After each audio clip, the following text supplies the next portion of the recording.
بسم اللہ الرحمن الرحیم الحمدللہ رب العالمین والعاقبۃ للمتقین والصلاۃ والسلام علی خاتم النبیین۔ ناظرین محترم السلام علیکم ورحمۃ اللہ وبرکاتہ۔ پروگرام سیرت النبی صلی اللہ علیہ وآلہ وسلم کے ساتھ آپ کا میزبان ڈاکٹر محمود غزنوی، ہم سب کے پسندیدہ اسکالر جناب شجاع الدین شیخ، ARYQTV، سبھی کچھ آپ کے لیے حاضر ہے۔ اور سبھی کچھ حاضر اس لیے میں نے کہا ہے کہ ہم حالات حاضرہ کے حوالے سے گفتگو کر رہے تھے، اور آپ بہت سے ٹاک شوز روزانہ دیکھتے ہوں گے، سب کچھ کرتے ہوں گے، یہ پروگرام بھی آپ برسوں سے دیکھ رہے ہیں۔ ہمارا پروگرام جو سیرت النبی صلی اللہ علیہ وسلم کے تناظر میں ہوتا ہے، اور سیرت جو ہے وہ پوری زندگی کے شعبوں کا احاطہ کرتی ہے۔ زندگی کے جتنے سرد گرم ہیں اس میں ہمیں ہدایت تو یہیں سے ملنی ہے، سیرت سے ہی۔ پچھلا پروگرام جو ہوا تھا وہ حالات حاضرہ کے حوالے سے ہوا تھا کہ اللہ تعالیٰ کی طرف سے قومی سطح پر ہم پہ بہت آزمائشیں آئی ہوئی ہیں، اور یہ گفتگو ہو رہی تھی کہ ہم ان سب چیزوں کو ظاہری اسباب اور مادی اسباب کے تناظر میں دیکھتے ہیں۔ بالکل صحیح بات ہے، دیکھنا بھی چاہیے۔ ایک ریئلٹی یہی ہے کہ کچھ چیزیں جو ہیں وہ ظاہری اسباب کے تناظر میں ہیں، لیکن مسلمانوں کا معاملہ اس سے بھی کچھ چیزیں جو ہیں وہ مرئی ہوتی ہیں، جنہیں ہم کہتے ہیں ویزیبل، جو نظر آ رہی ہوتی ہیں۔ کچھ چیزیں غیر مرئی یعنی انویزیبل ہوتی ہیں، جو نظر نہیں آ رہی۔ تو پچھلا پروگرام یہ ہو رہا تھا کہ جو چیزیں ظاہری طور پہ نظر آ رہی، بارشیں آ گئیں، تباہی ہو گئی، سیلاب آ گئے، بہہ گئے، لٹ گئے، گھر گر گئے، پورے ہوٹل جو ہیں وہ زمیں بوس ہو گئے، یہ ظاہری اسباب میں نظر آ رہے ہیں۔ لیکن یہ کچھ چیزیں میٹا فزکس سے ہیں، جن کو ہم کہتے ہیں انویزیبل، جو ہمیں نظر نہیں آ رہی ہوتی، ان کی طرف سوچنا، مسلمانوں کو ان کی طرف سوچنے کی بھی ہدایت کی گئی کہ یہ تو سوچنا چاہیے کبھی رک کے، یار یہ سب کچھ جو ہو رہا ہے یہ آخر ہمارے ساتھ کیوں ہو رہا ہے؟ کہیں ایسا تو نہیں اللہ ہم سے ناراض ہو گیا؟ کہیں ایسا تو نہیں ہماری کہیں پکڑ شروع ہو گئی؟ اور کہیں ایسا تو نہیں ہم پہ کوئی آزمائش آنے لگی؟ حضور صلی اللہ علیہ وسلم کی حدیث مبارکہ ہے کہ مفہوم میں آپ صلی اللہ علیہ وسلم دعا فرمایا کرتے ہیں، اللہ میں پناہ مانگتا ہوں تیری اس بات سے کہ کوئی جانور کے ڈسنے سے میں مروں، میں ڈوب کر مرنے سے تیری پناہ مانگتا ہوں، میں جل کر مرنے سے تیری پناہ مانگتا ہوں، میں شیطان کے اچک لینے سے تیری پناہ مانگتا ہوں۔ اسی طرح کا مفہوم ہے، مطلب پوری حدیث مجھے نہیں یاد ہے، مفہوم ہے میں نے کہا۔ تو اللہ تعالیٰ کے رسول پناہ مانگتے تھے، تو ہم بھی کبھی سوچنا چاہیے ہمیں کہ اللہ یہ جو آزمائشیں آ رہی ہیں ہم تیری پناہ مانگتے ہیں، کہ ایسا تو نہیں ہے کہ تیری پکڑ آ رہی ہے؟ تو اس پر گفتگو ہوئی تھی۔ میں شجاع صاحب سے درخواست کروں گا کہ پچھلے پروگرام کے ریکیپ پر تھوڑی سی بات کر لیں، اور پھر انشاءاللہ ہم آگے چلتے ہیں۔ السلام علیکم۔ وعلیکم السلام ورحمۃ اللہ وبرکاتہ۔ کیسے مزاج؟ الحمدللہ، آپ خیریت سے ہیں؟ الحمدللہ، اللہ کا شکر ہے۔ جزاک اللہ ڈاکٹر صاحب۔ بسم اللہ الرحمن الرحیم، اللہم صلی علی محمد وعلی آل محمد وبارک وسلم۔ جیسے کہ آپ نے انٹرو میں بیان فرمایا کہ اس وقت جو حالیہ واقعات اس ملک میں رونما ہو رہے ہیں، اور مستقل ایک تباہی اور آزمائشوں کا سلسلہ ہے، اس پر ہم نے تفصیلاً پچھلے پروگرام میں کلام ایک چیز ہم ڈسکس کر لیں گے، آپ ذرا انٹرو پہ گفتگو کر لیں۔ یہ جو آزمائش ہے اور عذاب ہے، کہ چونکہ ابھی ایک بحث چلی ہوئی نا کہ نہیں آزمائش ہے کچھ تو کرنا دیجیے، تو اللہ کا عذاب ہے، جی جی، تو اس پر ہم بعد میں بات کریں گے، پہلے انٹرو پر بات ہو جائے۔ انشاءاللہ، بالکل، جزاک اللہ خیراً۔ تو یہی پچھلے پروگرام میں ہم بات کر رہے تھے کہ اس پر جب تبصرے ہوتے ہیں تو مختلف نوعیت کی باتیں آتی ہیں، تو ہم نے 3 باتیں بنیادی طور پر رکھی تھی۔ نمبر 1، یقیناً ہمارے کرتوت ہیں، ہماری بیڈ گورننس ہے، ہماری حکمرانوں کی اور انتظامی کی نااہلی ہے، عوام کی بھی، بالکل، نو ڈاؤٹ اباؤٹ دیٹ۔ عوام اگر بقرعید کے موقع پر اپنے جانوروں کی آلائشیں گٹروں کے اندر ڈالیں گے، تو اس کے بعد پھر جو گٹروں نے چوک ہونا ہے، اور اس کے بعد اگر بارش ہونی تو حشر کیا ہونا ہے؟ جی، عوام نے اگر اپنے گلی کوچوں کی صفائیاں نہیں کریں گے، صحیح جگہ پر رکھنے کے بجائے ویسے پھینک دینا ہے، تو ایک عام آدمی کے سر پہ بھی جا کے تھیلی 4th فلور والے کی 3rd فلور والے کی لگنی ہے، اس کے بعد اس کچرے سڑکوں پہ جمع ہونا ہے، اس کے بعد پانی کا ریلا آنا ہے اگر بارش کے برسنے کے بعد، اور اگر گٹریں چوک ہوں گی تو پانی سڑکوں پر کھڑا بھی ہونا ہے، پھر آپ کی میری سڑکوں نے تباہ بھی ہونا ہے۔ یہ ہمارا بھی قصور ہے، اور نو ڈاؤٹ اباؤٹ دیٹ کہ ہمارے حکمرانوں کی نااہلی کا بھی اس کے اندر بہت بڑا دخل ہے۔ تو ایک پچھلے پروگرام میں بات تھی کہ ہاں، ہماری نااہلی، بیڈ گورننس، ہمارے عوام کی کوتاہیاں، ہماری انتظامی حکمرانوں کی ایک بات تھی۔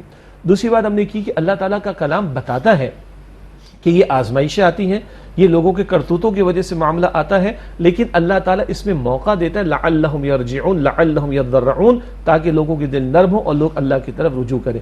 تو یہ آزمائشیں ہیں لوگوں کے دلوں کو نرم کرنے کے لیے۔ تکلیف ہے، پریشانی ہے، مگر مقصد کیا ہے کہ لوگوں کا دل نرم ہو اور وہ روئے اللہ کے حضور اور گڑگڑائیں اللہ کے حضور اور پلٹے اللہ تعالیٰ کے حضور اور توبہ کرے اللہ تعالیٰ کے حضور۔ تیسری بات یہ تھی کہ اللہ کا کلام بتاتا ہے کہ جو ایک فزیکل فینومینا، مادی قوانین جو اللہ نے بنائے، لیکن اللہ ان قوانین کا پابند نہیں ہے۔ ان مادی قوانین کے تحت بھی زلزلے آنا، بارش ہونا، سیلاب آنا، طوفان آنا پاسبل ہے، لیکن اللہ تعالیٰ کا کلام یہ بتاتا ہے کہ قوموں کے کردار کے بگاڑ کی وجہ سے، لوگوں کے برے اعمال و گناہوں کی وجہ سے بھی زلزلے، طوفان، پتھروں کا برسایا جانا، شولوں کا برسایا جانا، دھسا دیا جانا، غرق کر دیا جانا، اندھا بنا دیا جانا، بستیوں کا پٹخ دیا جانا، یہ عذاب بھی اللہ تعالیٰ نے پچھلی قوموں کے تعلق سے اللہ کے غصے کی علامتیں۔ بالکل۔ تو ہم نے عرض کیا کہ پچھلے پروگرام میں کہ ہمارے کرتوت یعنی نااہلی بھی، نمبر 2 آزمائشیں بھی، اور نمبر 3 امتحانات سے بڑھ کر عذاب کی بھی کیفیات ہو سکتی ہے۔ البتہ یہ وضاحت ہم نے کی تھی، پچھلے قوموں پر جو عذاب آتے تھے وہ عذاب استثناء سے پوری قوم نافرمان مٹا دی جاتی تھی، ایسا معاملہ اس امت کے ساتھ تو نہیں ہوگا۔ اللہ کے نبی صلی اللہ علیہ وسلم نے فرمایا مگر کبھی قحط کا آ جانا، کبھی بارشوں کا آ جانا، کبھی آندھیوں کا چلنا، یہ تو خود اللہ کے نبی صلی اللہ علیہ وسلم کی احادیث سے واضح طور پر واضح ہے۔ ایک حدیث مبارک میں کئی جرائم کا ذکر ہے، ناپ تول میں کمی کا معاملہ ہونے لگے، امانت میں خیانت کا معاملہ ہونے لگے، عورتوں کو باہر لا کر مردوں کے برابر کھڑا کر دیا جائے، جب زنا کی کثرت ہو جائے، شراب کی کثرت ہو جائے، ناچ گانے کی کثرت ہو جائے، اور سنیں قوم کے ذلیل ترین لوگ قوم کے حکمراں بن جائیں۔ جی یہ 10 12 بلکہ 14 باتیں حضور نے گنوا کر فرمایا پھر تیار رہنا، سرخ آندیاں بھی چلیں گی، زلزلے بھی آئیں گے، اور عذاب کی اور کیفیات بھی آئیں گی، تو یہ عذاب بھی ہو سکتے ہیں۔ یہ ہم نے پچھلے پروگرام میں 3 اصولی باتیں کی۔ پھر ہم نے عرض یہ کیا کہ یہ مملکت خدا داد پاکستان بقیہ تمام مسلم ممالک سے جدا ہے، یہ خاص ہے ترقی میں قوم رسول ہاشمی صلی اللہ علیہ وسلم کا مظہر اتم ہے کہ ملک لیا ہی ہم نے تھا قرآن و سنت کی بالادستی کے لیے۔ ہمارا بہت بڑا جرم کیا ہے کہ ہم نے اس ملک میں شریعت کو نافذ نہیں کیا، جس کی وجہ سے کبھی قوم 2 لخت ہوئی، بلکہ ملک 2 لخت ہوا 1971 میں، اور اس کے بعد پے در پہ مختلف نوعیت کی کیفیات ہم پر طاری ہو رہی۔ اس طرف ہماری توجہ نہیں جا رہی، خدا را اس طرف ہماری توجہ جائے۔ اور آخری بات ہم نے اپنے پروگرام کے اختتام پر یہ بھی کی تھی، جس پر آج مزید کلام آپ چاہیں گے تو ہم انشاءاللہ کر لیں گے، کہ جہاں یہ امتحانات ہیں، آزمائشیں ہیں، ڈرنا چاہیے کہ عذاب تو نہیں ہے، وہاں ایک بہت بڑی تعداد مملکت خدا داد میں لوگوں کی بے گھر ہے، آسمان تلے زندگی گزار رہی ہے، اور بھوک اور پیاس سے وہ گزر رہے ہیں۔ ان کے درد کو محسوس کرنا ہمارا دینی تقاضا، ہمارے ایمانی رشتے کا تقاضا، اور ان کی مدد کرنا، جو اللہ نے ہمیں توفیق عطا فرمائی ہمیں اس میں اپنا حصہ ڈالنا چاہیے۔ یہ ہمارا دینی، قومی، ملی تقاضا اور فریضہ بھی ہے، اور ہمارے ایمان کا تقاضا بھی ہے۔ یہ جو معاملات ہو رہے ہیں اور جس نوعیت کی بھی صورتحال پیدا ہو گئی ہے، اس میں ہم ابھی ایک میں نے درمیان میں گفتگو کی تھی کہ صاحب اب جو بحث و مباحثے ہو گئے ہیں کہ یہ عذاب ہے، کوئی کہتا ہے کہ نہیں جی یہ آزمائش ہے، تو عذاب اور آزمائش ہے تو کیا ہے اور کیسی ہے، اور پھر یہ کہ یہ ہمارے قرب و جوار میں کیوں نہیں ہو رہا، یہ سب کچھ ہمارے ساتھ کیوں ہو رہا ہے۔ یہ لمحہ فکریہ ہے نا، سوچنے کی بات ہے کہ اگر قرب و جوار میں ہو بھی رہا ہے تو اس شدت سے نہیں ہو رہا جس شدت سے ہمارے یہاں ہو رہا، تو اس کا مطلب یہ ہے کہ یا تو یہ اللہ کی طرف سے غصے کا اظہار ہے، یا تو اللہ کی طرف سے پکڑ ہے، یا آزمائش ہے، یا عذاب ہے۔ تو آزمائش اور عذاب میں تھوڑا سا ہم فرق کر لیتے، چونکہ آج کل یہی زیر بحث ہے، کچھ لوگ کہہ رہے ہیں جی عذاب ہے، یہ تو ہوگا، جیسے ہم بھی کہہ رہے ہیں کہ اللہ کا عذاب ہو سکتا ہے، کچھ لوگ کہہ رہے ہیں نہیں یہ آزمائش اللہ کی طرف سے آتی ہے۔ 75 سال ہو گئے، ہماری تو عمر گزر گئی، ہم نے تو زندگی میں آزمائشیں دیکھی ہیں، مطلب قومی سطح پر، انفرادی طور کی بات نہیں کر رہا میں، قومی سطح پر آزمائشیں دیکھی۔ قومیں جو ہیں 70 سال میں، 50 سال میں، نصف صدی میں، پون صدی میں جو ہے وہ آگے بڑھتی ہیں، ہم پیچھے کی طرف آ رہے ہیں، تو اب اللہ جانے یہ عذاب ہے، اللہ جانے یہ آزمائش ہے۔ ایک خیال ضرور رکھا جائے، ہم مسلمان ہیں، ہم اللہ اور اللہ کے رسول علیہ السلام کے ماننے والے ہیں، ہمارا معاملہ اور کافروں کا معاملہ مختلف ہے۔ کافروں میں سے تو فرعون جیسے کو بھی خدائی کے دعوے کرنے والے کو معاف کیجیے گا، خدائی کا دعویٰ کرنے والا کتنا بڑا سرکش ہوگا، اس کو بھی حکمرانی ملی تھی۔ ان کا مسئلہ الگ ہے، ہمارا مسئلہ الگ ہے، ہم ماننے والے ہیں، ہمارے لیے معاملہ الگ ہے۔ اسی لیے وہ شعر سنایا جاتا ہے کہ اپنی امت پر قیاس اقوام مغرب سے نہ کر، خاص ترکیب میں قوم رسول ہاشمی۔ زلزلے اوروں پر بھی آتے ہیں، طوفان اوروں پر بھی آتے ہیں، لیکن اگر ماننے والوں پر بھی آ رہے ہیں، اللہ اور اس کے رسول علیہ السلام کے نام لیوا لوگوں پر آ رہے ہیں، اور ان پر مستقل پہاڑ ٹوٹ رہے ہیں مصائب کے، آزمائشوں کے، تو ان کو غور کرنا چاہیے کہ آخر ہم سے ایسا کیا غلط ہو رہا ہے کہ جس کی وجہ سے ہمارے حالات سنور کر نہیں دے رہے. اگلی بات، کیسے پتہ چلے کہ سزا ہے یا امتحان ہے، عذاب ہے یا امتحان ہے؟ اکثر بزرگوں نے، اہل علم نے، امت کے اسلاف نے بڑا پیارا اصول بتایا. افراد کے اعتبار سے ہے، اس کو اجتماعیت پر بھی قیاس کیا جا سکتا ہے. ایک بندے پر ایک تکلیف آتی ہے، بڑی بیماری آ گئی، کاروبار کا نقصان ہو گیا، اولاد اللہ تعالیٰ نے لے لی، ایکسیڈنٹ ہو گیا، وغیرہ وغیرہ، بڑی بات ہے. اس آنے پر اس کی کیفیت کیا ہے؟ اس سب پر جب یہ گزر رہا ہے یا اس سب میں سے گزر رہا ہے تو اس کا دل اس بات پر مطمئن ہے، اللہ کا فیصلہ، جان اللہ کی دی ہوئی، بیماری آ جائے اس کا فیصلہ، مال اللہ کا دیا ہوا وہ لے لے اس کا فیصلہ، شے کوئی دی تھی، اللہ نے گاڑی دی تھی چلی گئی، اللہ کا فیصلہ. اگر ادھر اطمینان ہے، بلکہ اطمینان سے آگے بڑھ کر رجوع کا معاملہ ہے، رجوع کا معاملہ ہے. اولاد لے لی، انا للہ و انا الیہ راجعون، ما اصاب من مصیبت الا باذن اللہ، کوئی مصیبت نہیں آتی مگر اللہ کے اذن سے. اگر ادھر تو یہ کیفیت ہے تو یہ پھر سزا نہیں ہے، یہ وہ آزمائش ہے جو کبھی بندے کے گناہوں کا باعث بنے گی. اور اللہ تعالیٰ نے ایک حدیث مبارک یاد دلا دی، یہ اللہ ہی کی طرف سے ہوتا ہے جی، 20 سیکنڈ پہلے ذہن میں بھی نہیں تھی.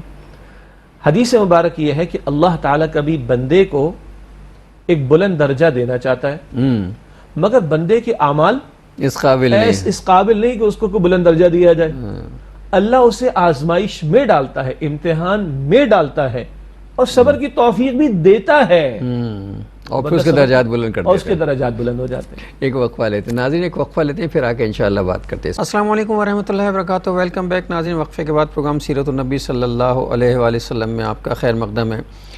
یہ حدیث مبارکہ بڑی خوش آئند بھی ہے اور ہوپ پیدا کرنے والی ہے، یعنی رجا پیدا کرنے والی ہے کہ کبھی کبھی یوں بھی ہوتا ہے کہ اللہ تعالیٰ کسی بندے کے درجات کو بلند کرنا چاہتا ہے لیکن اعمال اس قابل نہیں ہوتے. مطلب پرموشن ہونی ہے، ACR خراب ہے. سرکاری دفتروں میں یہی ہوتا ہے جی بالکل، کہ یار یہ بندہ کمپیٹنٹ ہے، اس کی پرموشن ہونی چاہیے لیکن اس کی ACR تو نہیں بتاتی کسی پر. تو پھر کہتے ہیں کہ اچھا ایسا کرو کہ انسانی ہمدردی کی بنیاد پر، ہیومن گراؤنڈ پر جو ہے ایسے پرموشن، یا اچھا کرو اسی پرموشن دے دو، اس کا انکریمنٹ روک لو.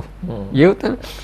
تو انسان کی پرموشن ہونا چاہتی ہے لیکن اللہ تعالیٰ اس کے اعمال دیکھتا ہے کہ وہ اس قابل نہیں ہے اس کے درجات بلند کیے جائیں، تو پھر اسے کسی مشکل میں ڈالتا ہے، اس مشکل پہ اسے صبر کی توفیق دیتا ہے، رجوع اللہ کی توفیق دیتا ہے، اور اس کے کمال ہے رب کا بھی، نوازتا بھی ہے. تو کیسے کیسے نوازتا. بالکل. تو اس پہلو کو بھی سامنے رکھیں کہ ایک آزمائش آئی، ایک امتحان آیا، ایک سختی آئی، ایک مصیبت آ گئی، اور بندہ کہتا ہے کہ انا للہ و انا الیہ راجعون. بندہ کہتا ہے کہ کل اختیار اللہ کا. بندہ کہتا ہے کہ مال بھی اس کا دیا ہوا، اولاد بھی اس کی دی ہوئی، گاڑی اس کی دی ہوئی، کاروبار اس کا دیا ہوا، جان اس کی دی ہوئی، جو چاہے سو کرے. تو بندہ صبر کرتا ہے. عرض کر رہا تھا کہ وہ حدیث مبارک جو بریک سے پہلے پیش کر رہے تھے کہ کبھی اللہ تعالیٰ ایک بندے کو بلند درجہ دینا چاہتا ہے، اس کے اعمال ایسے نہیں ہوتے تو کسی امتحان میں مبتلا کرتا ہے اس کو، بندہ صبر کرتا ہے، اللہ کی توفیق سے درجہ بلند ہو جاتا ہے. تو اب بزرگوں نے، اسلاف نے، علماء نے فرمایا آنے والی کیفیت پر ادھر کی کیفیت کیا ہے. اگر ادھر یہ اطمینان ہے اللہ کے حکم سے، ادھر یہ اطمینان ہے جو رب کرے سو ہو، ادھر یہ اطمینان ہے کہ اس کے فیصلے میں حکمت ہوگی، اور اس اطمینان کے ساتھ بندہ تکلیف ہے، گزرے گا، لیکن مطمئن رہتا ہے، تو یہ سزا نہیں ہے، یہ عذاب نہیں ہے، بلکہ یہ ایک ایسی امتحان کی کیفیت ہے جو بندے کے گناہوں کی معافی اور کبھی درجات کی بلندی کا باعث بنے گی، اور رجوع اللہ کا سبب بنے گی، اور رجوع اللہ کا سبب بنے گی کہ وہ اللہ سے رجوع کرے گا. یہی رجوع ہے نا. مطلب اللہ بیمار کر کے چاہتا ہے کہ بندہ میرے قریب آئے، مجھ سے بات کرے، مجھ سے مانگے. ہاں، بندہ چیختا نہیں ہے، چلاتا نہیں ہے، واویلے نہیں بچاتا، نا امید نہیں ہوتا، بلکہ اللہ کی طرف پلٹتا ہے، اللہ کی طرف رجوع کرتا ہے، اس کے فیصلے پہ آمادہ رہتا ہے، تیار رہتا ہے. یہ تو ہے جس کو ہم کہیں گے کتنا بڑا امتحان آ جائے، کتنی بڑی تنبیہ آ جائے، کتنی بڑی آزمائش آ جائے، یہ بندے کے لیے مثبت ہے، پازیٹیو ہے، اس کی درجات، اس کی گناہوں کی معافی یا درجات کی بلندی اور قرب الہی کا باعث بنے گی. یہ فرد کے لیے بھی معاملہ ہو سکتا ہے اور یہ پوری ایک اجتماعیت کے لیے بھی ہو سکتا ہے. اس کے برعکس آزمائش آ گئی، اولاد اللہ نے لے لی، کاروبار میں کبھی واقع ہو گئی، نقصان کا معاملہ ہو گیا، بیماری کا معاملہ آ گیا، کوئی شے چلی گئی، میں ہی ملا تھا اللہ تعالیٰ کو، معاذ اللہ، میرا ہی گھر میرا تھا، شکوہ، شکایت، اور اس سے آگے بڑھ کر بد کلامی کا معاملہ، بلکہ کلمات کفر زبان پر آ جانا، تو پھر یہ اہل علم نے بیان فرمایا یہ سزا ہے، یہ وہ عذاب والا پہلو ہے جو سزا کی کیفیت ہوتی ہے۔ اچھا، اور مزید بنا، آ رہا ہے امتحان، آ رہی ہے آزمائش، اور بندہ اور دل اس کا سخت ہو جائے، رجوع کی وہ کیفیت ہی پیدا نہیں ہو رہی، پلٹنے کا کوئی سوال ہی پیدا نہیں ہو رہا، توبہ نہیں کر رہا، دل میں نرمی نہیں ہو رہی، توبہ کی توفیق نہیں مل رہی، اللہ کی طرف پلٹنے کی بات ہی نہیں ہو رہی، تو پھر یہ سزا کی بات ہے، اور یہ پھر امتحان کی بات ہے، یہ عذاب کی کیفیت کا معاملہ ہے۔ یہ ہے انفرادی سطح پر، اسی پر قیاس کریں گے اجتماعی سطح پر۔ اجتماعی معاملہ بھی ہے۔ اگر ایسے حالات میں بندے اللہ کی طرف رجوع کرنے والے ہو جائیں، ممکن ہے کہ ایک بہت بڑی اجتماعیت ہو، اس میں سے کچھ رجوع کرنے والے ہو گئے، تو ان کے لیے یہ امتحان صبر کا باعث بنا، اور ان کے لیے اللہ کی طرف رجوع کا باعث بنا، ان کے لیے پازیٹو ہو گیا۔ بقیہ ہو سکتے ہیں واغیلہ مچارو چلا رہے ہو، یا ان کے دل سخت ہو رہے ہو، وہ اللہ کی طرف رجوع کرنے والے نہ بنے، پلٹنے والے نہ بنے، توبہ کرنے والے نہ بنے، تو پھر یہ ان کے لیے سزا کا پہلو بھی ہو سکتا ہے۔ البتہ حتمی طور پر یہ طے کون کرے گا؟ اللہ سبحانہ وتعالی۔ ہم یہ ان کیفیات کے مطابق آیات قرآنی کی روشنی میں کہہ سکتے ہیں اگر ایسا ہے تو بھائی امتحان ہے جو بندے کی معافی اور درجات کی بلندی کا باعث بنے گا، اور اگر ایسا ہے تو پھر ڈرو کہ یہ عذاب ہوگا، یہ سزا ہوگی۔ اللہ تعالی ہمارے حال پر رحم فرمائے۔ ہم یہ کیفیات بیان کر سکتے ہیں، ڈیسائسولی وہ اللہ تعالی ہی طے کرتا ہے کہ کس کے لیے کیا معاملہ ہے۔ اچھا، پے در پہ جو ہے واقعات ایسے ہوتے ہیں۔ اب دیکھیے یہ سیلاب آیا، سیلاب کے بعد ظاہر ہے پانی کھڑا ہوا، ایک کچھ چیزیں نیچرل ہیں، مطلب قدرتی ہیں، فطرت کے عین مطابق ہیں۔ پانی کھڑا ہوا، مچھروں کی بہتات ہو گئی، مچھروں کی بہتات ہوئی تو انہوں نے بیماریاں پھیلانا شروع کی۔ آج کل پورے ملک میں کم و بیش ایسی صورتحال ہے کہ وہ ڈینگی اور ملیریا ٹائپ کا بخار جو ہے وہ پھیل رہے ہیں، ہر دوسرا یا تیسرا آدمی جو ہے وہ اس میں مبتلا ہو رہا ہے، اور ظاہر ہے یہ خطرناک بیماریاں ہیں۔ اللہ تعالیٰ سب کو اپنی حفظ و امان میں رکھے، لیکن جن کو اس میں مبتلا اللہ تعالیٰ نے کر دیا ہے، تو اللہ جب کسی کو بیماری میں مبتلا کرتا ہے تو دراصل یہ اس کی طرف سے ایک رجوع کرنے کا ایک ذریعہ بھی ہوتا ہے کہ ہمیں توبہ بھی کرنی چاہیے، اور بیمار آدمی کی دعائیں جو ہیں وہ زیادہ سنی جاتی ہیں، اللہ ان سے قریب ہوتا ہے۔ جی، وہ بڑی دلچسپ بات ہے۔ لوگ جاتے ہیں مریض کے پاس عیادت کرنے کے لیے، تو وہ کہتے ہیں میرے لیے دعا کرو۔ بالکل ٹھیک ہے، لوگوں کو کہنا چاہیے بھائی تو اللہ کے زیادہ قریب ہے، امتحان میں ہے تو دل نرم ہوتا ہے، جس کا دل نرم ہوگا اس کی دعا میں لجاجت بھی ہوگی، اس میں رقت بھی ہوگی، اس میں تضرع بھی ہوگا، اس میں رجوع کی کیفیت بھی ہوگی، تو وہ تو زیادہ قریب جو امتحان کے اندر ہے۔ وہ اللہ سے مانگے، دوسرے بھی مانگے، وہ اللہ سے مانگے گا تو انشاءاللہ قبولیت کا معاملہ جلدی ہوگا انشاءاللہ۔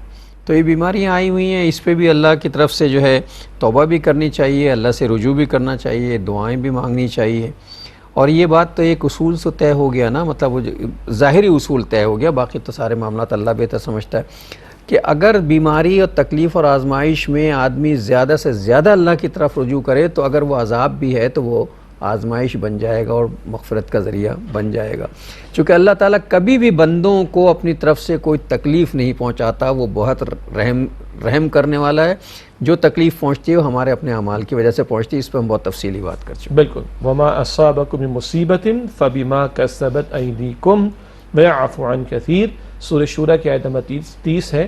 جو مصائب تم پر آتے ہیں وہ تمہارے اپنے کرتوتوں اور کمائی کی وجہ سے، بہت سی باتوں کو تو اللہ تعالیٰ معاف فرما دیتا ہے، سب پر تو پکڑ بھی نہیں فرما رہا۔ اور وہ دوسری جگہ قرآن پاک میں آتا ہے کہ اگر ہر بات پر اللہ پکڑنے پر آ جائے تو ایک جاندار زمین پر باقی نہ چھوڑے، بلکہ یؤخر، اللہ مؤخر کرتا ہے، فوراً ہر بات پر پکڑ نہیں فرماتا، یہ اس کی شان کریمی ہے۔ لیکن اس کے بعد بھی بندے بے باکی پر اترے رہیں، ضد پر اڑے رہیں، معافی کی طرف نہ آئیں، پلٹنے کی طرف نہ آئیں، رجوع کی طرف نہ آئیں، گناہوں کو نہ چھوڑیں، ڈٹے رہیں اور گناہوں میں جری ہوں، تو پھر تو عذاب نہیں تو اور کیا ہوگا ان کے لیے، اور ڈٹائی کا معاملہ، اور بے باکی کا معاملہ، اور اللہ کی طرف رجوع کے بجائے گناہوں میں آگے بڑھنے کی بات ہم دیکھ رہے ہیں اجتماعی طور پر۔ کیا ہم مرثیہ بار بار یہاں پر ذکر کریں، اللہ ہلا دیتا ہے پوری زمین کو، اللہ پورے ملک کو جھنجھوڑ رہا ہے، لیکن ہمارے گناہ کم نہیں ہوتے دے رہے، ہماری نافرمانی کم ہو کر نہیں دے رہی، توبہ نہیں کر رہے، ہم توبہ کی طرف پلٹ کر نہیں دے رہے، رجوع کی بات کر کے نہیں دے رہے۔ کبھی بڑے بڑے بھڑکیاں مارنے والوں کے جملے آتے ہیں، یہ چیلنج، ہم اس چیلنج کو پورا کر کے دکھائیں گے، اللہ کی بنا یہ استغفر اللہ، یہ کیسے کلمات ہم لڑ کے دکھائیں گے، انا للہ و انا الیہ راجعون۔ او اللہ کے بندو، آپ یہ کہو کہ ہم اللہ کے فضل سے ان حالات کے اندر جو ہے وہ کامیاب ہو جائیں گے، کیا چلا جائے گا؟ اللہ کی مدد سے کامیاب ہو جائیں گے، اللہ نے ہمیں توفیق دی تو ہم اس سے نکل جائیں گے۔ یہ کہنا کہ یہ ہمارے لیے چیلنج ہے، ہم اس چیلنج سے نبٹ لیں گے اور ہم اس کا ڈٹ کے مقابلہ، کوئی اللہ کی طرف سے آئی ہوئی آزمائش کا مقابلہ نہیں کر سکتا. ہم فلاں شے سے جنگ کر رہے ہیں، ہماری جنگ فلاں سے جاری. تو اللہ کے بندو، یہ ہماری زبان حرکت نہیں کر سکتی اللہ کے اذن کے بغیر.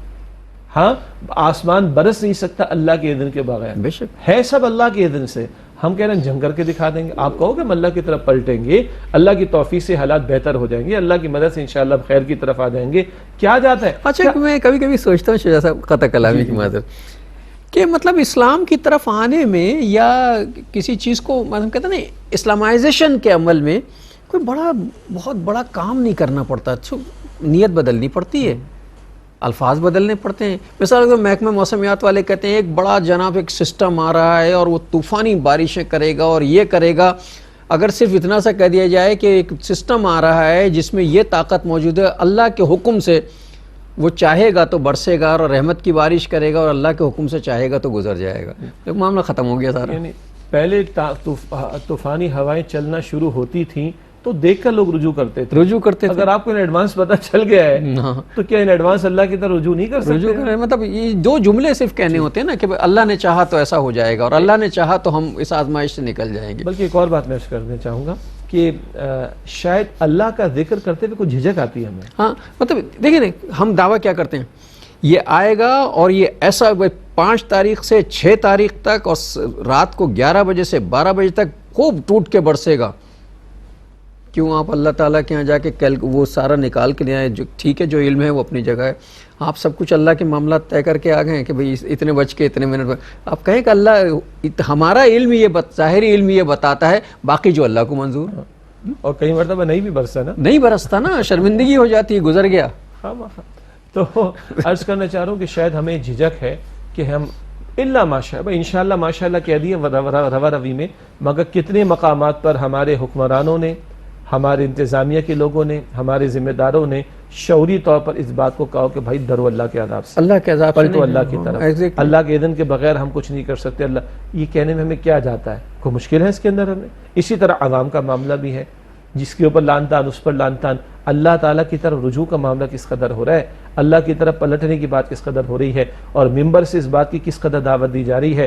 علمی مباحث سے آگے بڑھ کر عمل کے میدان میں توبہ کی، استغفار کی، رجوع اللہ کی دعوت کس قدر دی جا رہی ہے، یہ ہمارا درد دل ہے. اور اللہ تعالیٰ ہمارے اس QTV کے چینل کو توفیق دے مزید کہ ہم اس طرح کی بات پہنچا سکیں. یہ اس وقت کرنے کا کام ہے، ایکسل کرنے کا. کیا دو کام اس وقت کرنے کے؟ ایک تو جو لوگ آزمائش میں مبتلا کر دیے گئے ہیں حکم ربی سے، وہ آزمائش میں مبتلا نہیں کیے گئے. اصل میں آزمائش میں وہ مبتلا کیے گئے ہیں جن کو یہ آزمائش نہیں دی گئی، جن پہ اس آزمائش کو دور رکھا گیا. وہ لوگ جو صحیح ہیں، جن کے گھر بار بھی سلامت ہیں، جن کا پیسہ مال و متاع بھی سلامت ہے، جن کے دسترخوان بھی صحیح ہیں، ان کی آزمائش ہے کہ اب ان کی مدد کریں کہ جو اس وقت مشکل میں آ گئے ہیں. اور الحمدللہ ملک میں پاکستان کو یہ اعزاز حاصل ہے کہ پاکستان دنیا میں سب سے بڑا خیرات کرنے والا ادارہ ہے، جی ملک ہے. بالکل الحمدللہ. اور اللہ تعالیٰ اس میں ہمیں مزید برکت عطا فرمائے. اور ہم سب کے امتحان ہے جی، یہ وقت گزر جائے گا، سب کا گزر جائے گا. 2005 کا زلزلے کا دن بھی گزر گیا تھا نا، اس کے بعد کے حالات بھی گزر گئے تھے نا، 2010 کے سیلاب کی کیفیات کے حالات بھی گزر گئے تھے نا، یہ بھی گزر جائے گا انشاءاللہ تعالی. اللہ تعالیٰ خیر فرمائے. مگر ہم اس امتحان میں کامیاب ہوں گے یا ناکام ہوں گے، یہ ہمیں چیک کرنا چاہیے. ہم نے اپنا حصہ کیا ڈالا. ہم بات وہی آ گئی گھوم پھر کے، ہم نے کتنا حصہ ڈالا. ہاں جی، جو پچھلے پروگرام سے ہم بات کرتے چلے آ رہے ہیں وہ تھا دین کی محنت کے اعتبار سے جو مستقل ہماری یہ خدمت خلق کے اعتبار سے جو فوری نوعیت کا تقاضا ہمارے سر پر آ گیا، اس میں ہم اپنا حصہ کتنا ڈال رہے ہیں. تو اگر آپ کی اجازت ہو ذرا اس موضوع کو بھی میں چاہتا ہوں کہ ذرا سوشل ورک پہ تھوڑی سی گفتگو، کیونکہ دنیا یہ کہتی کہ سوشل ورک کا علم جو ہے وہ 20ویں صدی کا علم ہے، حالانکہ سوشل ورک کا جو علم ہے وہ رسول اللہ صلی اللہ علیہ وسلم کی نبوت سے پہلے کا علم ہے. خود رسول اللہ صلی اللہ علیہ وسلم سوشل ورک کیا کرتے تھے، سماجی بہبود کے کام خود رسول اللہ فرمایا کرتے تھے. تو یہ اسلام کا اسلام کے عین مطابق ہے یہ سوشل ورک کرنا. جی، یعنی پہلے تو ہم اپنی غلامانہ ذہنیت سے جان چھڑائیں. ہاں، ہم کہتے ہیں اچھا کئی چیزیں ہیں. میں تو ماس کمیونیکیشن میرا سبجیکٹ ہے، لوگ کہتے ہیں یہ کمیونیکیشن کا جو سبجیکٹ ہے یہ 20ویں صدی کا ہے. 20ویں صدی کا نہیں، رسول اللہ نے جو کمیونیکیشن کی ٹیکنیک سکھائی تھی وہی آج استعمال ہوتی ہیں ساری کی ساری. بالکل 3 مرتبہ بات کو کہنا تاکہ اچھی طرح سمجھ میں آئے. بلند جگہ پہ کھڑے ہو کے بات کرنا, ممبر پہ کھڑے ہو کے بات کرنا, اذان دیتے وقت کانوں میں انگلیاں دے لینا, یہ ساری کمیونیکیشن ٹیکنیکس ہیں نا, تو اسلام کی دی ہوئی ساری. بالکل بجا آپ نے فرمایا. تو میں اس کہنا چاہ رہا تھا کہ پہلے تو ہم اپنی غلامانہ ذہنیت سے نجات پائیں کہ جیسے سوشل ویلفیئر جس کو اردو میں ہم خدمت خلق کہتے ہیں, لیکن جب تک انگریزی میں نہ کہا جائے تو ہم تسلیم ہی نہیں کرتے کہ کوئی کام ہو رہا ہے. پہلی بات تو یہ تصور ہمارا خیال ہے کہ ہمیں غیروں سے ملا ہے, ہمیں ویسٹرن سوسائٹی سے ملا ہے, اور وہاں چرچے بھی بہت زیادہ ہوتے ہیں اور اس کی ایڈورٹیزمنٹ بھی بہت زیادہ ہوتی ہے, تو ہمارا خیال ہے کہ شاید وہیں پر یہ کام ہوتا ہو. ابھی آپ نے اشارتاً ایک بات کہی تھی کہ پاکستان دنیا کے ان ملکوں میں سے جہاں چیریٹی خیرات کا کام سب سے زیادہ کیا ہوتا جاتا ہے, ہے. ٹھیک ہے, مگر کیونکہ وہ زیادہ ہائی لائٹ ایڈورٹیزمنٹ کے نام پر نہیں ہوتا, یا کیونکہ ہم مسلم ممالک میں شامل ہیں اور اس وقت دنیا کے ظاہری نظام پر قابض لوگ جو ہیں وہ غیر مسلم ہیں, تو ان باتوں کو زیادہ ہائی لائٹ ہونے نہیں دیا زیادہ ہائی لائٹ نہیں ہوتی. لیکن یہ رپورٹ بھی جو ہے وہ غیر مسلموں ہی کی ہے کہ پاکستان میں سب سے زیادہ چیریٹی کی جاتی ہے.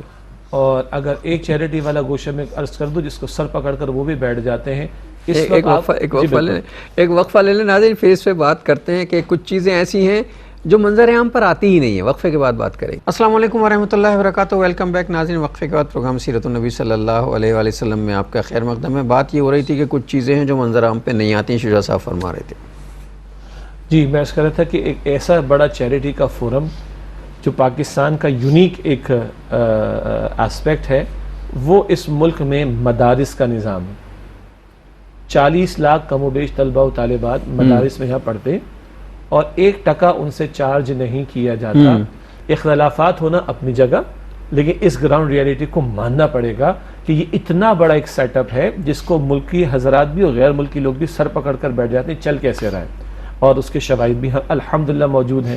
ساتھ ساتھ میں یہ بھی جوڑ دوں, یہ جو اس وقت ناگہانی معاملات ہیں پاکستان کے اندر, ماننا پڑے گا کہ بہت بڑے پیمانے پر مدارس کے لوگ, دینی اجتماعیتوں کے لوگ, جس طرح انہوں نے الحمدللہ رب العالمین امدادی کارروائیوں میں حصہ لیا, وہ بہت قابل تحسین ہے. حالانکہ وہ انہیں خود امداد کی ضرورت ٹھیک ہے, جنہوں نے اپنی مسجدیں کھول دی, اپنے مدارس کھول دی اور مدارس کے طلبہ کو روانہ کیا اور دینی اجتماعیتوں نے کوشش کی, اللہ تعالیٰ قبول فرمائے. یہ لوگ ایکسیپٹ نہیں کرتے, خاص طور پر ہمارا اس موقع پر وہ جس کو ہم کہتے ہیں نا, تلخ ہے مجھے پتہ ہے اگلا جملہ, موم بتی مافیا, لبرلز اور ہمارے سیکولر مائنڈڈ لوگ جو ذرا خود ہم سو کالڈ لبرل, جی وہ نظر نہیں آ رہے, لیکن اس فرنٹ کے اوپر الحمدللہ یہ حضرات نظر آئے ہیں, اور بھی بہت سے لوگ کام کر رہے ہیں. لیکن میں نے ایک اشارہ کرنا چاہا کہ دنیا خود پریشان ہے کہ یہ اتنا بڑا سیٹ اپ یہ کیسے چل جاتا ہے. اچھا اب آئیے ذرا ہمارے دین نے جو فلاحی حوالوں سے تصورات دیے ہیں جن میں سے کچھ کی طرف ہماری نگاہ بھی نہیں جاتی. آپ چھوڑیں کسی ناگہانی آفت کو, آپ پرماننٹ بیسس پر دیکھیں. میں اگر ایک بیٹا ہوں تو میرے ماں باپ کی کفالت مجھ پر ہے, میں اگر ایک شوہر ہوں تو میری بیوی کی کفالت مجھ پر ہے, میں اگر ایک باپ ہوں تو میرے بچوں کی کفالت مجھ پر ہے, اگر میری کوئی بہن ہو اور میرے والد نہ ہوں تو بہن کی کفالت مجھ پر ہے. حدیث مبارک میں آتا ہے اگر کسی شخص کے پاس خالائیں تین خالہ کفالت میں آ جائیں اور پوری کرے ذمہ داری, جنت اس کے لیے. 3 پھپھیوں کی ذمہ داری کسی پر آ جائے, جنت اس کے لیے. یہ سوشل ویلفیئر کا ایسا تصور ہے کہ اگر ذرا نگاہ ڈالیں, اچھا میں اپنے اوپر, آپ نے تو ماشاءاللہ علماء کے ساتھ وہ مسائل کے سب پروگرامز بھی کیے ہیں, اپنے اوپر بھی زکوٰۃ نہیں دے سکتا, اپنے نیچے بھی زکوٰۃ نہیں دے سکتا, نہ ماں باپ کو, نہ دادا دادی کو, نہ نانا نانی کو, اولاد کو بھی نہیں دے سکتا, اولاد کی اولاد کو بھی نہیں دے سکتا. ان کی تو مجھے کفالت کرنی ہے. یہ سوشل ویلفیئر, یہ سوشل ویلفیئر ہے. کھانا پینا کپڑا صحت سب کچھ اس میں آئے گا. ٹھیک, بیوی کو بھی زکوٰۃ نہیں دے سکتا, اس کی تو مجھے کفالت کرنی ہے. ہاں بہن بھائی اگر مستحقین ہوں گے تو زکوٰۃ دے سکتا. پھر حدیث کیا کہتی ہے, اپنوں کو دینے کا دوہرا ثواب ہے, ایک دینے کا ثواب اور دوسرا صلہ رحمی کا ثواب. اب میرے گھر سے آگے چلوں تو میرے رشتہ دار آ جاتے ہیں, اللہ کا دین ان کی توجہ دلاتا ہے، اللہ نے تمہیں زائد دیا تو چلو ان کو بھی تم اپنی کفالت میں لے لو، یا ان تک بھی اپنی جو نعمت تمہیں اللہ نے دی ان تک پہنچانے کی کوشش کرو۔ پھر اللہ پڑوسیوں کی تعلیم عطا فرماتا ہے، ان کے ساتھ حسن سلوک کی تعلیم دیتا ہے، اللہ تعالیٰ زکوٰۃ کا حکم دیتا ہے، زکوٰۃ تو مستقل سوشل ویلفیئر ہے، صدقات کی ترغیب دلاتا ہے، اسی طرح کمزور ہو، یتیم ہو، مسکین ہو، محتاج ہو، ان کے ساتھ، یہ تو مستقل تعلیم ہے۔ زلزلہ آیا ہو کہ نہ آیا ہو، سیلاب آیا ہو کہ نہ آیا ہو، یہ تو ہمارے دین کی مستقل تعلیم ہے۔ اور یہاں سے چلیں تو پھر معاشرے کے اعتبار سے مسجد کا نظام دیا، مسجد 5 وقتہ نماز کے لیے تو مقام ہے، مگر 5 وقتہ نماز کے اندر کسی کی غیر حاضری بتا دے گی کہ غائب ہے تو کیا مسئلہ، چیک کروں گا جا کر، کسی کا چہرہ بتا دے گا، اسی لیے بار بار قرآن پاک واقیموا الصلاۃ وآتوا الزکاۃ کہتا ہے، چہرے بتا دیں گے تمہیں کسی غریب کے محتاج کے۔ یہ تو مستقل نظام عطا کیا گیا، اور جہاں کسی کی کفالت اس کے خاندان کے افراد یا معاشرے کے افراد نہ کر پائیں، وہ ذمہ داری کس کی آتی ہے؟ ریاست کی آتی ہے، بیت المال سے اس کی مدد کی جائے گی۔ معذورین ہوں گے، کمزور ہوں گے، محتاج ہوں گے، بڑھاپا آ گیا اینڈ سو آن، یہ پورا تصور ریاست کی سطح پر بیت المال کا عطا کیا گیا۔ یہ مستقل مزاجی کے ساتھ سوشل ویلفیئر کا تصور عطا ہو رہا ہے۔ پھر اگر ناگہانی آ جائے، اب ہے مسئلہ، اب اللہ کا دین بتاتا کہ انما المؤمنون اخوہ، تمام کے تمام اہل ایمان آپس میں بھائی بھائی ہیں۔ اللہ کے نبی علیہ السلام فرماتے، بڑی اہم حدیث ہے، اگر کسی نے اپنے بھائی کو ایسی مقام پر چھوڑا جہاں اس کو مدد کی ضرورت تھی، تو اللہ اس شخص کو اس مقام پر چھوڑ دے گا آخرت میں جہاں اس کو شدید مدد کی ضرورت ہوگی۔ میں دوبارہ عرض کرتا ہوں، اللہ اندازہ کریں، آج اگر کسی نے اپنے بھائی کو اس مقام پر چھوڑ دیا جہاں اس کو مدد کی ضرورت ہے، تو کل اللہ اس کو اس مقام پر چھوڑے گا آخرت میں جہاں اس کو شدید مدد کی ضرورت ہوگی۔ یہ دین بتا رہا ہے۔ کیا ہمیں کوئی کافر سکھائے گا؟ کیا ہمیں کوئی غیر مسلم سکھائے گا؟ کیا ہمیں ویسٹرن سوسائٹی سکھائے گی جو ہمیں اللہ کے دین نے سکھایا؟ اللہ کے نبی علیہ السلام کی احادیث پچھلے پروگرام میں آخر میں مختصراً پیش کی گئی تھی۔ الخلق عیال اللہ، ساری مخلوق اللہ کا کنبہ ہے، اور اللہ کی مخلوق میں سے سب سے زیادہ اللہ کو پسند کون ہے؟ جو سب سے بڑھ کر اس کی مخلوق کے ساتھ جو ہے وہ نفع رسانی کا باعث کرنے والا ہو۔ خیر الناس من ينفع الناس، لوگوں میں سے بہتر کون ہے؟ جو لوگوں کو نفع پہنچانے والا ہو۔ حضور فرماتے جب تک تم اپنے بھائی کی حاجت کو پورا کرنے میں لگے رہو گے، تب تک اللہ تعالیٰ تمہاری حاجت کو پورا کرنے میں لگا رہے گا۔ تم آج کسی کی دنیا کی تکلیفوں میں سے کسی تکلیف کو دور کرو، اللہ قیامت کے دن تمہاری تکلیفوں میں سے کسی تکلیف کو دور کرے گا۔ اور حد ہے وہ حدیث بھی اللہ تعالیٰ نے یاد دلا دی، کئی مرتبہ پہلے پیش ہوئی۔ اللہ بندے سے پوچھے گا قیامت کے دن، مسلم شریف کی روایت، میرے بندے میں بھوکا تھا تو نے کھلایا نہیں، میں پیاسا تھا تو نے پلایا نہیں، میں بے لباس تھا تو نے لباس نہ دیا، میں بیمار تھا تو نے میری عیادت نہیں کی۔ بندہ عرض کرے گا اللہ تو رب العالمین، ان چیزوں سے تجھے کیا واسطہ؟ اللہ فرمائے گا میرا فلاں بندہ بھوکا تھا، پیاسا تھا، بے لباس تھا، بیمار تھا، اگر تو نے اسے کھلایا ہوتا، اگر تو نے اسے پلایا ہوتا، اگر تو نے اس کو لباس فراہم کیا ہوتا، اگر تو نے اس کی عیادت کی ہوتی تو تو مجھے پا لیتا۔ اس خدمت خلق سے بندے کو رب مل جائے گا، اس سے اوپر کوئی تصور کو دے سکتا ہے میں خدمت خلقہ؟ اس لیے میں نے کہا تھا غلامان ذہنیت کی توقع اتاریں اور اللہ کی کتاب اور اللہ کے نبی کی تعلیم کی روشنی میں دیکھیں۔ مخلوق خدا کے ساتھ بھلا سلوک کرنا گھر سے شروع ہو رہا ہے، معاشرے کے اندر اس کی ذمہ داری، ریاست کی سطح پر ذمہ داری آ رہی ہے، اور پھر ہنگامی حالات ہیں تو سب کو آن بورڈ آنے کی بات اور ترغیب دلائی جا رہی ہے۔ معاف کیجیے گا۔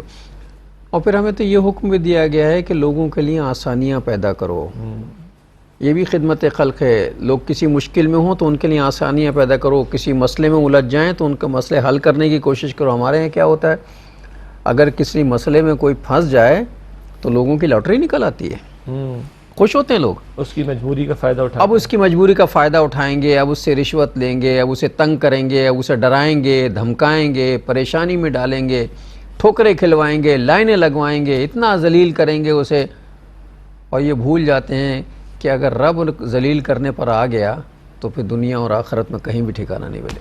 دیکھیے کچھ معاملات کے بارے میں ایسا ہے کہ ٹیٹ فار ٹیٹ والی بات ہے، تم ایسا کرو کہ تمہارے ساتھ ایسا ہوگا، مکافات عمل، مکافات عمل۔ اللہ تعالیٰ حفاظت فرمائے کہ تم اگر ایسا کرو گے تو اللہ تعالیٰ تمہارے ساتھ ایسا کرے گا۔ جیسے ایک حدیث مبارکہ میں آتا ہے، کوئی کسی کو اس کے سابقہ گناہوں پر عار دلا کر اگر اس کی تذلیل کرتا ہے، اللہ اس شخص کو اس کی موت سے پہلے ایسے ہی کسی گناہ میں مبتلا کر کے چھوڑے گا۔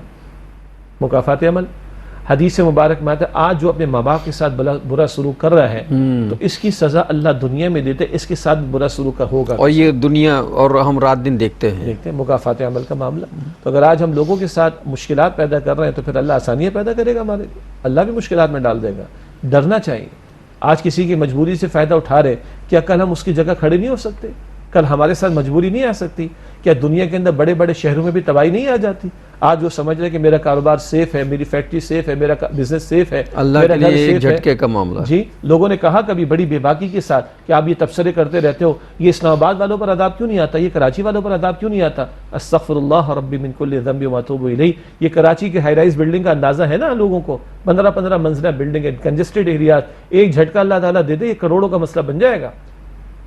باقی مشکلات کے معاملات اور بھی ہوتے ہیں جو ہم باتیں کرتے رہے، ہم اچھا بھی لگتا بار بار کہتے ہوئے کہ ہماری سڑکوں کی صورتحال کیا ہے، ہمیں اپنے گھروں سے یہاں تک پہنچنے میں کتنے پاپڑ بیلنا پڑتے ہیں، کس طرح گزر کر ہمیں آنا پڑتا ہے، یہ کوئی کم کیفیات ہے مصیبت کے اعتبار سے؟ تو اللہ کے عذاب کو دعوت نہیں دینی بھائی، اللہ کے ساتھ اللہ سے معافی مانگنی ہے، اس کی طرف رجوع کرنے کی بات کرنی۔ تو نقطہ یہ تھا، اگر آج لوگوں کی مجبوری کا فائدہ اٹھا کر ظلم کر رہے ہیں تو کیا اللہ تعالیٰ نے چھوڑ دینا ہے؟ اس کی مخلوق کے ساتھ بھلا سلوک کرو گے تو اللہ تعالیٰ تمہارے ساتھ خیر کا معاملہ کرو گے، تم اس کی مخلوق کے ساتھ برا سلوک کرو گے تو کیا تمہیں چھوڑ دے گا وہ؟ غور کرنا چاہیے لوگوں کی، یعنی تو گراوٹ ہے نا، انسانیت سے بھی گر جانے والی بات ہے کہ اگلا مجبوری کے اندر آگے اس کی مجبوری کا فائدہ اٹھا کر میں چیزوں کو مہنگا بیچوں، ہاں اس یہ کی ہو رہا مجبوری کا فائدہ اٹھاؤں۔ دیکھیں نا، اب یہ بیماری پھیلی ہے پورے ملک بھر میں، جو ہے وہ ان بارشوں کی وجہ سے ڈینگی اور ملیریا کی بیماریاں پھیلی ہیں، تو مارکیٹ سے